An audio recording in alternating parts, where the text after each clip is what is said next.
Hi, welcome to Smoking with Swami. I'm Swami Chaitanya, and today we have a special guest, Cassie Boraiko. Hello. Hello. And Cassie now has been helping us put in our permaculture garden, so we thought today we'd talk specifically about that and show you a few shots of exactly how we've been doing it.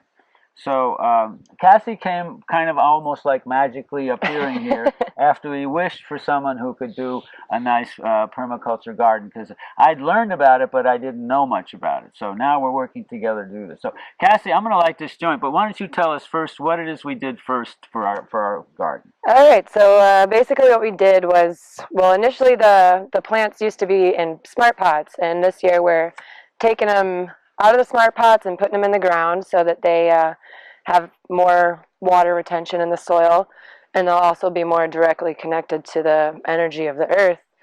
So what we did for that is we dug out 72 different holes. Each one will be a different garden bed, and then filled each hole. We did sort of a hugelkultur style beds, but they're not above ground mounds. They're actually buried, so they're sort of like. So we had a big excavator come in, and he dug these holes.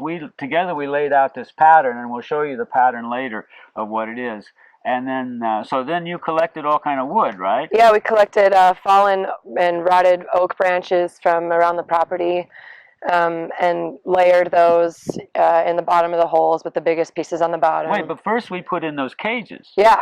Right, we made little circular cages out of hardware cloth, half-inch hardware cloth. So the ground squirrels we have gophers and ground squirrels, and we want to keep them out. So we dug the hole, put the cage in, and then we put the wood in. And then after the wood, we put in a bunch of oak leaves, also from the abundance of oak trees around here. And see, why do you want to use oak? It collects a lot of beneficial microorganisms. But why not pine? Pine has more tannins in it, so it's more acidic. Yeah. So it makes the soil more acidic, which you don't really want. Right. So now at the bottom are these pieces of wood and leaves, and on top of that we put a little bit of what we call a meadow soil, the soil that's dug out of the holes. And then you did something with nematodes or something? Yeah, so from bringing in all of these rotted branches from the forest.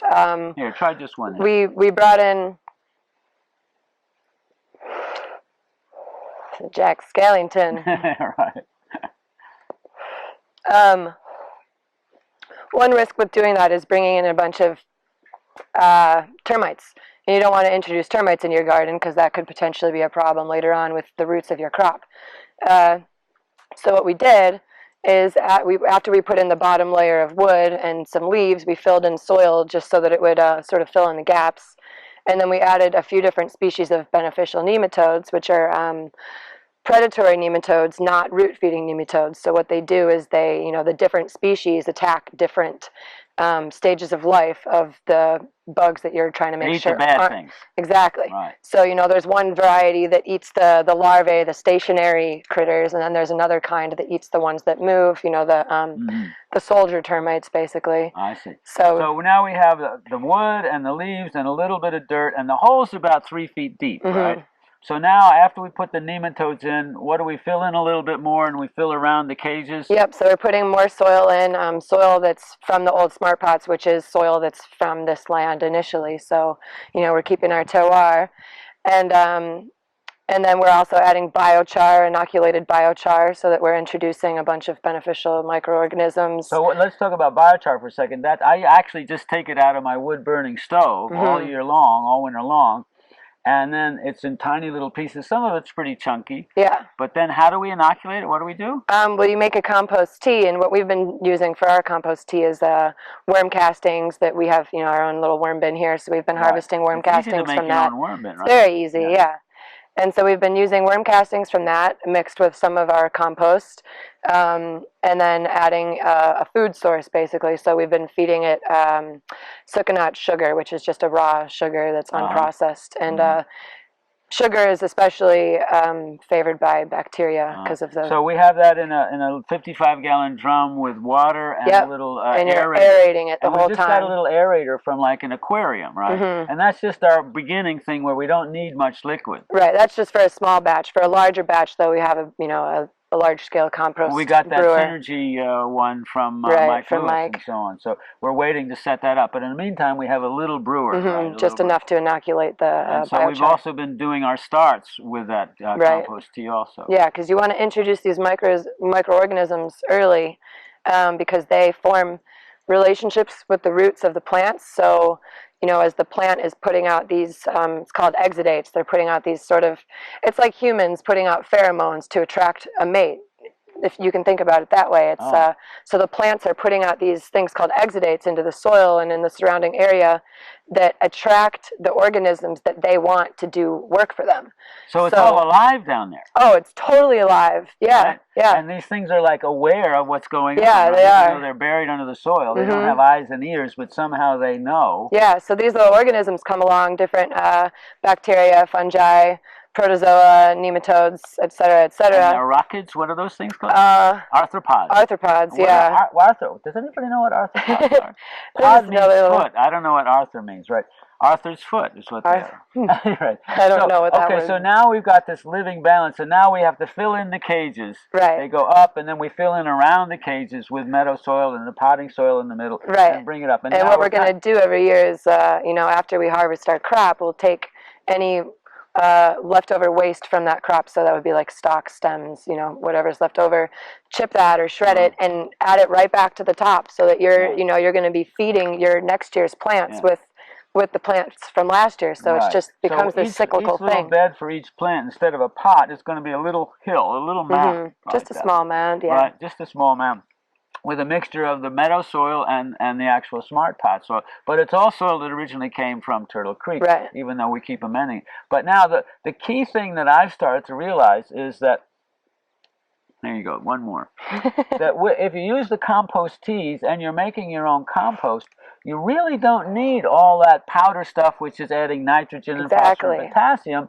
in like concentrated qualities, whereas you're actually now feeding the plant with living material that we've been growing ourselves, right? So we're also going to plant a separate garden for like green manure, right? Right, so for a biomass garden, basically. So we'll be growing stuff like barley, alfalfa, different grasses, and things that produce a lot of mass, basically, and we'll use that as, you know, to build more compost piles, also just as a mulch. Top mulch, you know, on the plants. Exactly, top mulch on the soil. So what I found with the smart pots, they were very good for a while, and they got some good crops, no doubt about it.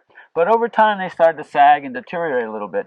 But also, what I realized is they kind of perspire. Yeah, they lose a lot of under water. Their arms a little bit. In other words, around the sides of the smart pots, they are, you know, transpiring moisture, and so that's not going to the plant. Right. And so, especially out here in, you know, drought country. Right. So now we have a situation where anything that's going out the sides is actually staying in the soil, and the roots now can also find it as they go. Right. Because you understand, the tiny roots on the cannabis plant at the very tips are like, basically like my beard hair. They're really tiny silvery things, and they're out there searching.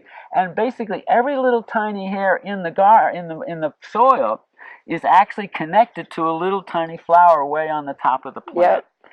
And with any kind of pot that's black, when those little delicate rootlets go out to the edges, they get, it's hot out here. Yeah, it's super hot. Super hot in the soil. So we're trying to prevent that, so that we know that the lateral expansion of the plant is simply going to find more soil. Right, the roots can go further, and they can sort of, you know, there'll be so much more moisture in the ground that they'll be able to have more control over the moisture that they want. So now a lot of people are in this Mendocino County and up in Humboldt too are realizing this, and there's this huge groundswell of people who are actually going into the ground using compost teas and doing the Now, what is the exact name for this biological gardening? What is this called? Well, it falls under permaculture.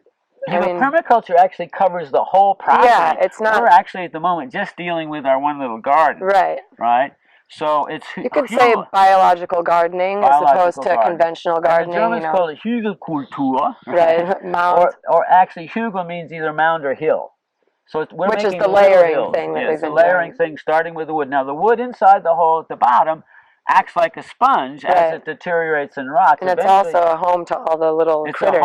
It's an insect motel, and it also deteriorates and it holds water sponge-like, and eventually it becomes soil too. And the hugel will eventually kind of subside, but like you say, every year we're going to add more on top Right, of it. we'll just add more compost every year. Now, there's this guy, Bountiful Gardens, John G. Buds. He always says that you should grow a third of your acreage should be your green mulch manure. So a third of your actual crop that you're growing is simply to feed the other 2/3. Right, exactly. Right? That's the biomass. That's the biomass. And so you then become more sort of like locally ecologic, right? And well, the goal is, I mean, to be as sustainable as possible and to emulate so what does that what mean? nature already does. People throw that word out all the time. What does sustainable actually mean? What do you think it means? It's I mean, you can always improve on it, but it's basically just using what you have in, you know, on your land, not bringing things from foreign sources. Yeah, using what you have, and of course we're still a long way from that. Yeah, right? But it's, you know, it's a gradual we haven't thing. talked about mycorrhizal, right?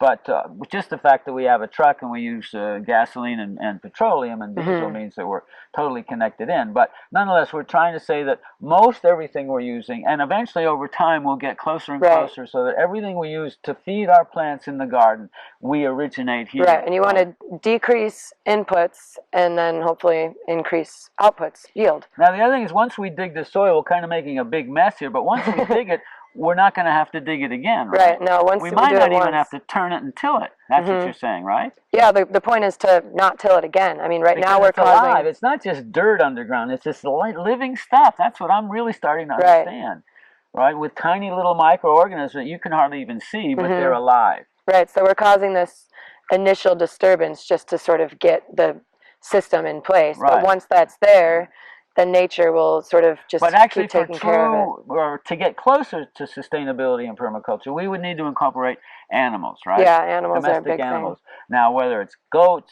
cows, chickens, sheep, whatever, I'm still a little reluctant to move to that step, right? Because I spent all my summers when I grew up on a dairy farm, and I know how much work a lot of work. Animals are, even chickens, and so on. So we're trying to figure out how to do that more, you know, what should we say, vegan in a way, rather than, you know.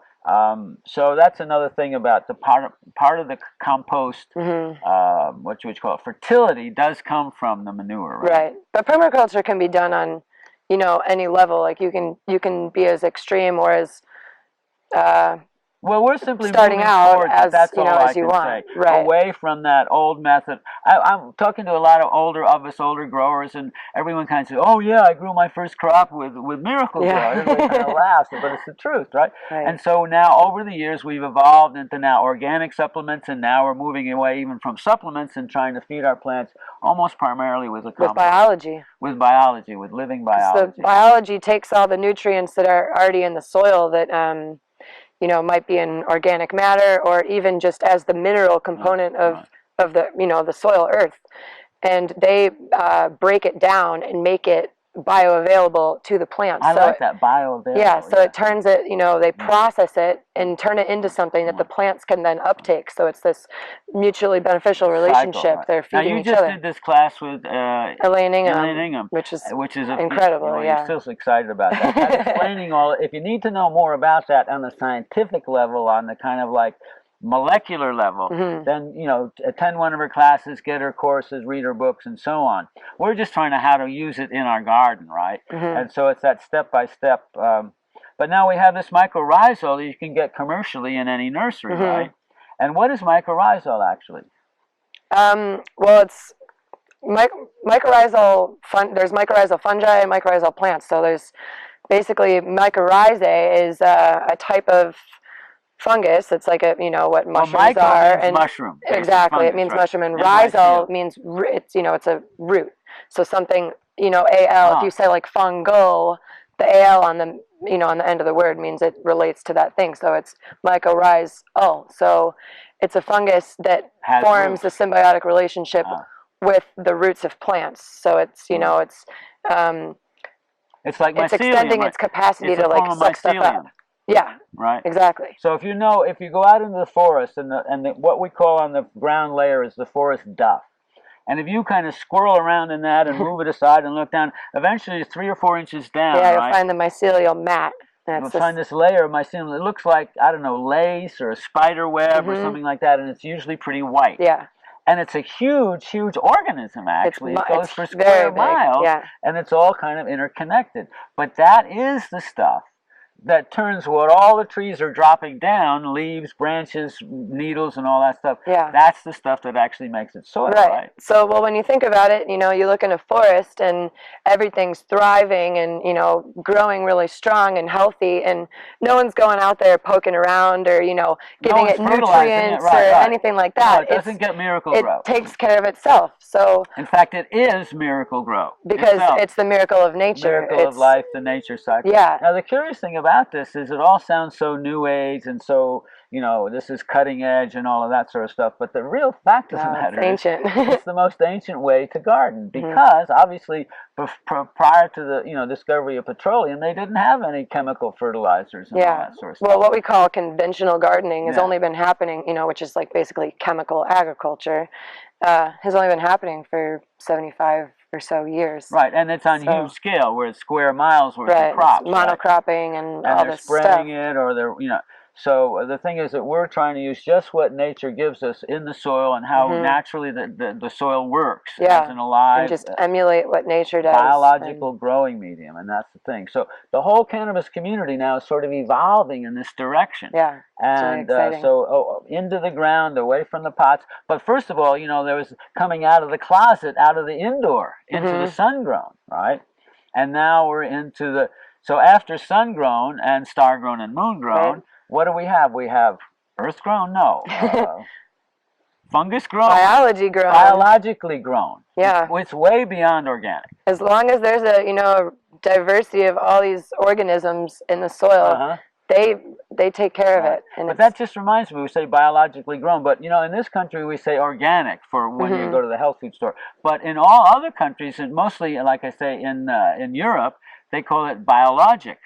You know, when you say, like in France, in Canada, biologique, and that's what they mean when they want to tell you it's organic. Because curiously enough, when you say organic chemistry in this country, organic chemistry is all about petroleum. And altering what was organic. And fracturing it and so on, whereas organic gardening is nothing petroleum. So it's really but actually, literally organic means the chemistry of carbon. That's what all organic matter is, based on carbon. You know, and we, like ourselves, we're a carbon-based, carbon and water-based organism. So, was there anything else we need to talk about here on this particular about permaculture? I would just say that you know, let nature do what nature does, but you have to find out what nature knows how to do. Most of us don't know. Yeah. And we've been taught. Well, it's like an evolving science, and it's an evolving science. But you know, you have to learn what nature. And okay, what I've been reading about permaculture, and I've just started, right? This guy Bill Mollison, or something like that. But one of the first principles that he lists in his permaculture books is observation. Yeah, that's the very first step. So wherever you are on your land, wherever it is, the first thing you want to do is observe and watch and see what happens as the seasons change. See how the slope is and the water flows. Yeah, where the water goes, the path that the sun takes across how the sky. How the wind is blowing, right? Yeah. And is there erosion happening? And then look at what's growing there already. Okay, that's growing there naturally, but is actually that the best thing to be growing there, right? You could make something else that would be better for the soil and actually give you food. Native plants usually have figured it out. Right. But sometimes people or ecological conditions have made it so that it's not working. But the first thing about permaculture is watching what's happening naturally, and then seeing how the human being can move into that and help it and shape it and use it for our own benefit as well as the benefit of the land. Yeah. So yeah, it's always about the benefit of the land in mutual harmony with all of us who have regenerative farming. Regenerative farming. Okay, I guess that's all we have time for. So thank you very much, Cassie. Thank you. That was great. And hope to see you again on Smokin' with Swami.